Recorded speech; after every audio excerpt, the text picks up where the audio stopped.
Stage 2 of no contact. Okay, the person who didn't want the breakup, they're still in a world of hurt. And now, on top of all of the missing the other person and really needing to reach out for that soothing, you're starting to get into a fearful place of, did they forget me? Are they forgetting about me? Are they learning to live life without me? Is it going to be easier now that I'm not right in their presence? So the person who got broken up with is entering into a really fearful stage, even deeper than the first little part of it.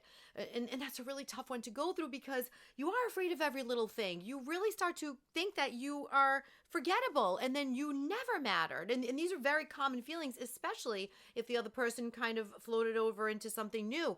So the person who didn't want the breakup is still in a lot of chaos, hasn't really learned how to settle yet, how to regulate their emotions. Now fears are really starting to take over. So it's this constant thinking, the ruminating thoughts really start to pick up in this stage. And those are dreadful. I have a lot of videos on that. But for the person who did the breaking up, now stage 2, they kind of are out of that relief stage where they're not really thinking about it at all. Now they start to wonder, they haven't heard from the other person, they haven't talked to them. They're wondering if they are okay without them. Now the tables are turning a little bit. They're starting to be curious as to, what are they feeling? Why are they okay? Why are they not at arm's reach like I'm used to them being? So there starts to be a little bit of that curiosity. Now, stage 2, they're still not in the place of really contemplating coming back. And everybody's different and every timeline is different. So we can't really jump around, but for the most part, they're still in a place where they feel like they made the right decision. This is the way it had to be.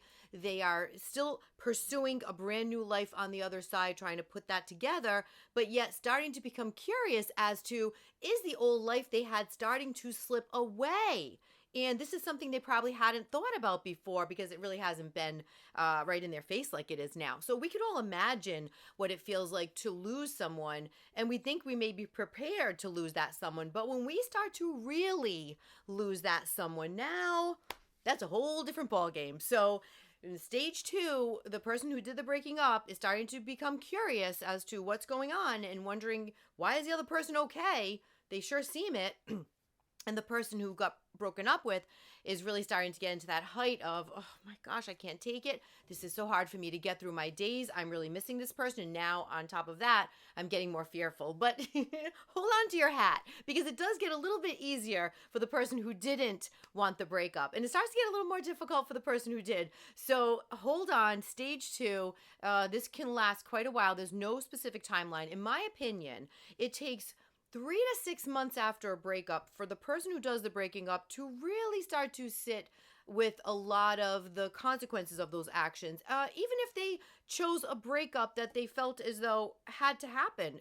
So there is a lot that goes on 3 to 6 months after. Sometimes it hits people quicker, sometimes it hits people a little bit further out, but every loss really has to be grieved and felt. So there's no getting around that.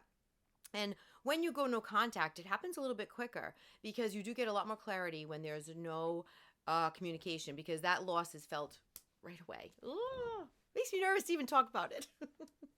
Hang in there.